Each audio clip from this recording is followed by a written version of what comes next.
कुछ समय के लिए कुछ पूर्व सैनिक भी मिले राहुल जी से। वो रायपुर से आए थे और वो मिलना चाहते थे राहुल जी से। पूर्व सैनिक की जो मुद्दे हैं, जो चिंताएं हैं, उनके बारे में बातचीत की। और आज हमारे बीच में हमारे प्रवक्ता, जो खुद पूर्व सैनिक हैं, विंग कमांडर रिटायर्ड अनुमा आचार्य हैं, विदिशा के हैं, तो वो आपसे पूर्व सैनिकों के बारे में कुछ बातें रखेंगी। और हमारे साथ मध्य प्रदेश विधानसभा के सबसे युवा विधायक विवेक वानखेड़े भी हैं, विपिन वानखेड़े भी हैं। वो भी आपसे बातचीत करेंगे क्योंकि ये क्षेत्र उन्हीं का है। और आज सुबह हम 14 किलोमीटर चलकर आए हैं और दोपहर को भी हम 14 किलोमीटर चलेंगे। भारत जोड़ो यात्रा में अब तक सबसे ज़्यादा दिन हमने 24 किलोमीटर किया है, पर आज हम 28 किलोमीटर चल रहे हैं इस क्षेत्र में। ये हमारे लिए एक रिकॉर्ड है। और मैं, अगर हो सकता है मैं 14 और चलूँ, पर 14 तो मैं आज चल चुका हूँ। पर मैं समझता हूँ मैं 8-10 करूँगा दोपहर को। तो पहली विंग कमांडर अनुमा आपसे पूर्व सैनिकों के बारे में जो 3-4 मुद्दे हैं उसके बारे में बात करेंगी। बाद में विपिन वानखेड़े जी बात करेंगे। ये माइक काम कर रहा है क्या?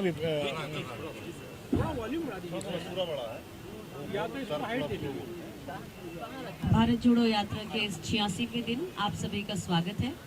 जैसे आप सभी जानते हैं कि भारत जोड़ो यात्रा 3 खास वजहें हैं जिसके कारण ये शुरू हुई थी। पहली ये कि अमीरी और गरीबी के बीच में जो अंतर है वो बढ़ा, तो उसमें हम महंगाई, बेरोजगारी, इस पर बात करते आए हैं। दूसरी बात यह है कि समाज में जिस तरह की नफरतें हैं, और जो तीसरी बात है वो है कि सरकार का बहुत ज़्यादा संस्थाओं पर दखल। तो संस्था में एक आर्म फोर्सेस भी, हमारे देश की सेनाएं भी एक संस्था हैं। और सबसे पहले मैं उस मुद्दे की बात कर लूं जो युवाओं से जुड़ा है, अग्निपथ स्कीम। जैसे कि सब जगह हम प्रयोग करते हैं, कुछ ना कुछ नए प्रयोग करते हैं, तो ऐसे ही एक प्रयोग आर्म फोर्सेस करती रहती हैं। महिला अधिकारियों का कांग्रेस द्वारा पहली बार 1990 के दशक में लेना भी एक प्रयोग ही था, और सफल होने के बाद ही महिला अधिकारियों को पहली बार परमानेंट कमीशन यानी कि पेंशन की पात्रता 2010 में देना भी यूपीए का ही एक पहल थी। लेकिन इस सरकार ने कुछ अलग तरह के प्रयोग किए। एक किताब स्टार्टअप नेशन जो इजराइल के ऊपर लिखी गई थी, एक अमेरिकन और एक इजरायली ने लिखी, और उसमें क्या था कि जो नैस्डैक, न्यूयॉर्क स्टॉक एक्सचेंज में बहुत सारे स्टार्टअप लिस्ट हुए, यानी कि एक सफलता की स्टोरी। तो 70 लाख की जनसंख्या वाले इजराइल का मॉडल हमारे 135 करोड़ लोगों के देश पर अप्लाई कर देना बिना सोचे समझे, बिना डिस्कशन के, जैसे बाकी चीजें बिना डिस्कशन के होती हैं। हमें वेटरन्स को ये लगता है कि ये एक खास तरह के लोगों को आर्मी में भर्ती देने का तरीका है जिससे आर्मी और भी कमजोर हो, और केवल उनके लोग, जैसे हिटलर ने एसएस आर्मी को बनाया था, अपने ही लोगों को एंट्री दी थी, उस तरह की कहानी है। क्योंकि इससे सेना का तो नुकसान है ही, क्योंकि सेना जिसको ट्रेन करेगी वो बाहर निकल जाएगा, और युवाओं का ये नुकसान है कि वो किसी योग्य नहीं रहेंगे। बाहर जाके भी उनको वो सम्मान तो मिलेगा नहीं जो एक सैनिक को मिलता है, जो 17, 18, 20 साल नौकरी करके बाहर आता है। तो ये जो चीजें हैं, ये सेना को भी नुकसान कर रही हैं, युवाओं को भी नुकसान कर रही हैं। एक खास बात आपको बोलना चाहूंगी कि भारतीय जनता पार्टी ने जैसे अपना छद्म राष्ट्रवाद चलाकर जैसे देशभक्ति की फ्रेंचाइजी या डीलरशिप लेने की कोशिश की है, वो अपने आप में बहुत गलत तरीका है। आप लोगों को बता दूं कि 1947 से 2014 तक हमने 1500 से 1600 तक जहाज खरीदे, क्योंकि मैं एयरफोर्स के प्रोक्योरमेंट से जुड़ी हुई अधिकारी रही हूँ। और उसके बाद हमने सिर्फ 36 राफेल खरीदे, जबकि हमारी सेना को 41 स्क्वाड्रन्स की जरूरत है, अभी केवल 29 स्क्वाड्रन है। तो हम कैसे अपने दुश्मन का सामना करेंगे? जब यूपीए की सरकार ने 2012 में राफेल को ट्रिम डाउन किया था, फाइनली हम उसी पर आए थे, तो हम 126 जहाज खरीदना चाहते थे, और उसमें से 108 हमारे देश में बनने वाले थे, जिससे हमें ट्रांसफर और टेक्नोलॉजी मिलती। हमारे वो टेक्नोलॉजी हम उसे लेते, हम सच में आत्मनिर्भर बनते। लेकिन यहाँ क्या हुआ, सिर्फ 36 राफेल को प्रचार इस तरह किया, प्रचार पे ही सारा खर्चा कर दिया और महंगे राफेल खरीदे।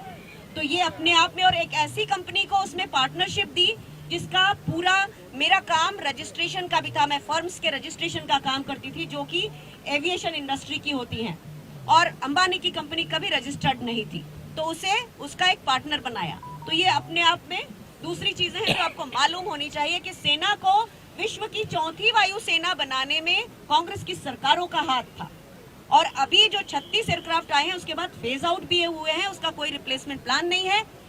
इसी भारतीय जनता पार्टी की पहले की सरकार ने 108 मिराज 2000-5 एयरक्राफ्ट का पूरा प्रोजेक्ट शेल्फ कर दिया था। ये मैं आपको 2001 की बात बता रही हूँ। अब आते हैं हम ओआरओपी पे और हमारे जो वेटरन्स आए थे जिन्होंने बात की उनके मुद्दों पर। एक तो कांग्रेस की सरकार ने फरवरी 2014 में ओआरओपी का प्रोविजन बजट में कर दिया था।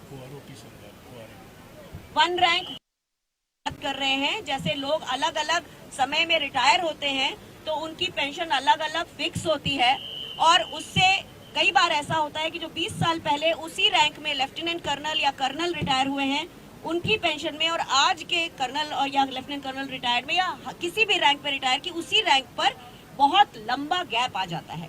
तो उसे जिस तरह से एडमिनिस्ट्रेटिव सर्विसेज में, सिविल सर्विसेज में ये है ऑलरेडी, तो उसके बारे में ओआरओपी की लड़ाई बहुत लंबी चल रही थी। पहली सरकार है ये भारतीय जनता पार्टी की जिसने वेटरन्स को घसीटा, उनके ऊपर लाठी का प्रहार किया, उन्हें जेल में लेकर गए। मेजर जनरल सतबीर सिंह और उनकी पार्टी, पूरे लोग, उनके सारे टीम के सदस्य उनको लेकर गए थे। तो one rank one pension 2015 Congress में अप्रूव किया था, उसको इन्होंने इम्प्लीमेंट नहीं किया। 2015 में उसे खत्म कर दिया, लेकिन एक बार का पेंशन में इंक्रीमेंट दिया और उसको कह दिया कि हमने ओआरओपी दे दिया। तो ये हम वेटरन्स के साथ बहुत बड़ा झूठ हुआ है, बहुत बड़ा धोखा है, और आज भी ये केस हमारी सुप्रीम कोर्ट में चल रहा है। इसके अलावा जो हमारी मेडिकल फैसिलिटीज होती हैं, ECHS कंट्रीब्यूटरी स्कीम होती है हेल्थ की, है इसमें बजट कम कर दिया। तो होता यह है कि जो एम्पैनल्ड हॉस्पिटल हैं वो वेटरन्स को बाहर भगा देते हैं, कहते हैं आपका पिछला बिल क्लियर नहीं हुआ है। तो ये एक और चीज है। आप लोग ये भी जानते हैं कि सेना के ही वेटरन्स को पहले LPG gas agency, toll plaza और आवंटन में प्रायोरिटी दी, तो अब पूरी खत्म हो गई है। और तो और जो उनको कोयले की खदानों से ट्रांसपोर्टेशन का कॉन्ट्रैक्ट भी जो उनके पास होता था वो भी खत्म कर दिया है। तो जो मैंने पहले कहा कि देशभक्ति की डीलरशिप चलाने वाले न केवल सैनिकों को, सेवारत सैनिकों को कमजोर कर रहे हैं, बल्कि वेटरन्स के साथ भी बहुत बड़ा धोखा कर रहे हैं। और मध्य प्रदेश की बात बता दूं, आपने थोड़े समय पहले आप लोगों ने कवर किया, और मैं आप लोगों को साधुवाद करती हूँ कि जो 10% आरक्षण हमारे पूर्व सैनिकों को पुलिस भर्ती में दिया जाता था, आप सब जानते हैं कि पुलिस भर्ती में इस बार कैसा धोखा हुआ है। और इसी मार्च के महीने में पूर्व सैनिकों ने इसके प्रति प्रदर्शन किया था, और आप सभी पत्रकारों का धन्यवाद कि आपने उसे कवर किया था। और इसी तरह से जो ये बात करते हैं 10% आवंटन, 10% रिजर्वेशन की, वो उन्होंने खत्म कर दिया है। एक आखिरी बात कहकर मैं अपनी बात खत्म करूंगी, और ये देश की सामरिक सुरक्षा से जुड़ी हुई है। मैं नहीं जानती कि ये संयोग है या प्रयोग, हम नहीं जानते, लेकिन जब भारतीय जनता पार्टी की सरकार होती है तभी कारगिल होता है, तभी संसद पर हमला होता है, तभी पुलवामा होता है, तभी पठानकोट होता है, तभी उरी होता है, तभी श्रीनगर में ड्रोन का अटैक होता है।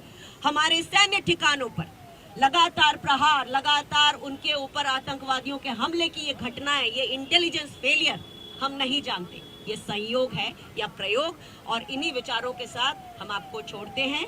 मेरी बात मैंने समाप्त की, और अब मैं दूसरे जो हमारे विधायक जी हैं उनको दे रही हूं। विपिन मानखेड़े।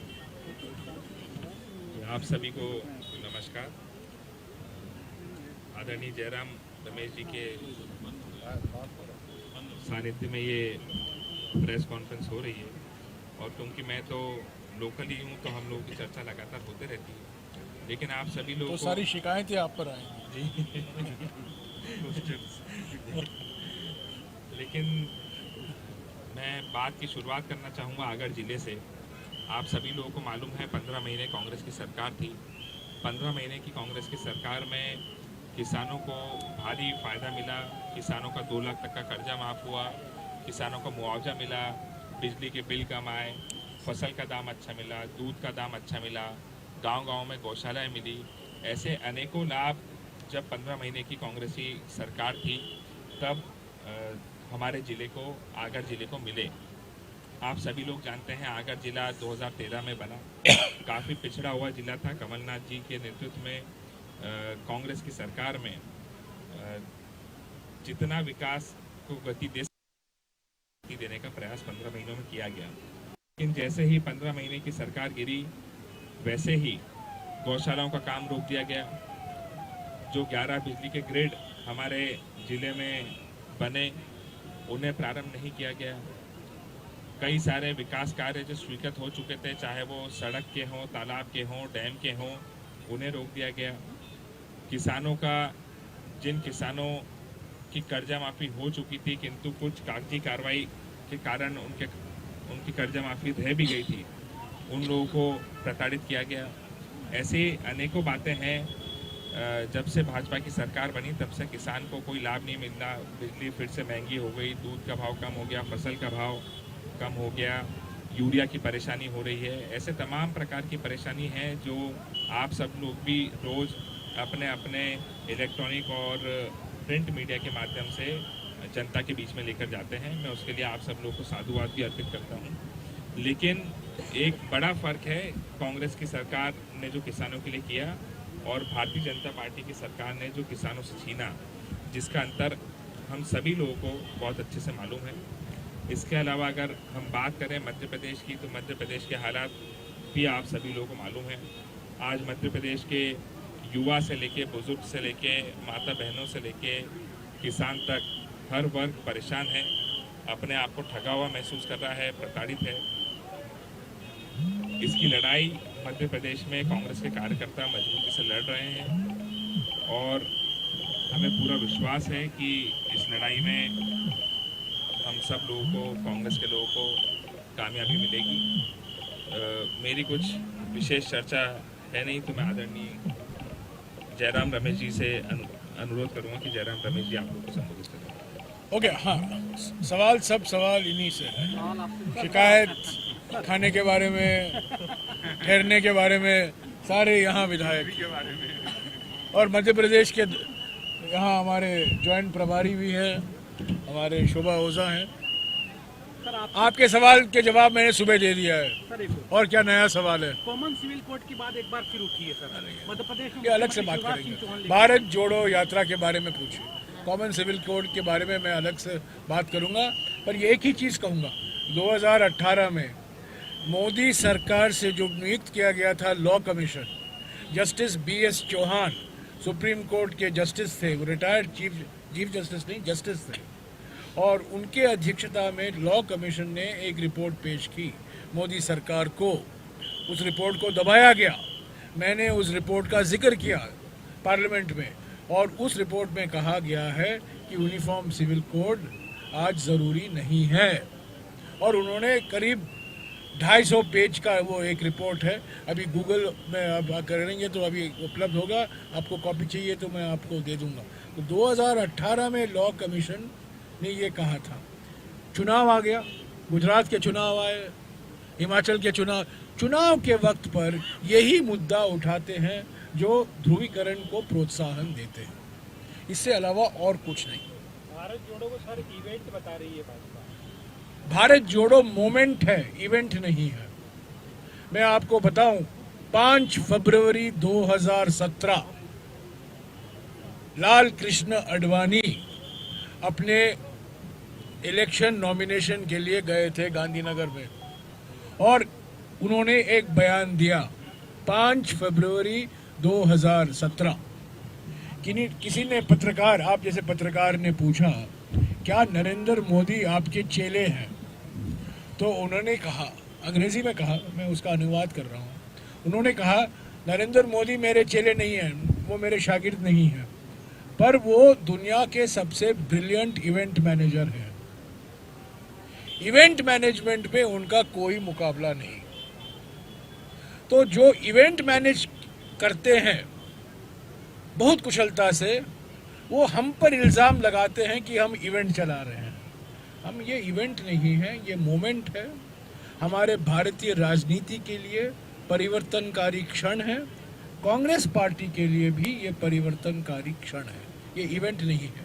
इवेंट कभी 140 दिन तक नहीं चलता। इवेंट चलता है 3 घंटे के लिए, 4 घंटे के लिए, या 1 दिन के लिए, या 2 दिन के लिए। 140 दिन के लिए 12 राज्यों में रोज 24 किलोमीटर चलना, ये कोई इवेंट नहीं है। चलकर दिखाएं, गृहमंत्री चलकर दिखाएं, प्रधानमंत्री चलकर दिखाएं। अपार जन समर्थन को क्या हो गया यार।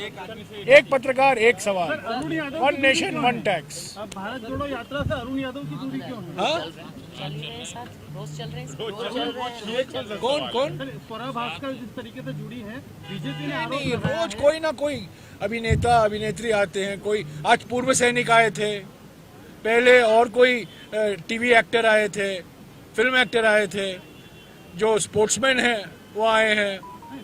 तो अलग अलग लोग आते हैं। आरएसएस के कार्यकर्ता भी आए हैं हमारे भारत जोड़ो यात्रा में। हिंदू धर्म के खिलाफ बयान देती स्वरा भास्कर, वो कांग्रेस की भारत जोड़ो यात्रा में जुड़ रही है। वो आए हैं, राहुल जी ने कहा है, सबका स्वागत है। आरएसएस के कार्यकर्ता आए हुए हैं भारत जोड़ो यात्रा में। और देखिए भारत जोड़ो यात्रा का असर। मोहन भागवत जी किन किन से मिल रहे हैं, कहाँ कहाँ जा रहे हैं। दत्तात्रेय होसबड़े जो आरएसएस के नंबर 2 हैं, उन्होंने क्या कहा है आर्थिक विषमताओं के बारे में, जो मैं कह रहा हूँ, जो राहुल जी कह रहे हैं। नितिन गडकरी ने क्या कहा है बेरोजगारी पर। और सबसे बड़ी बात, बाबा रामदेव ने क्या कहा है राहुल जी के बारे में। हालांकि वो महिलाओं के बारे में कुछ गलत चीजें वो बोलते हैं, पर राहुल जी के बारे में उन्होंने गलती से सही चीज बता दी। तो ये लोग आते हैं, सबका स्वागत है। मेधा पटकर आई थी, सामाजिक कार्यकर्ता आए हुए हैं। जो आए हैं मोदी के आलोचक हैं, मोदी जी के समर्थक हैं, जो त्रिशंकु हैं, जो ना कांग्रेस से कुछ लेना है ना देना है, पर वो चलना चाहते हैं, सभी लोगों का स्वागत है। और आज पहली बार पूर्व सैनिक आए हैं, ये महत्वपूर्ण है। सर, केंद्र सरकार की जो माइनॉरिटी कमीशन, अरे यार, इन दोनों से पूछो ना, स्कॉलरशिप केंद्र का मामला है सर। इन दोनों से पूछो ना। नहीं, गुजरात के बारे, देखिए ये भारत जोड़ो यात्रा के बारे में है। और कोई सवाल है ऑफलाइन पूछिएगा आप, ठीक है? Thank you. Thank you sir, thank you.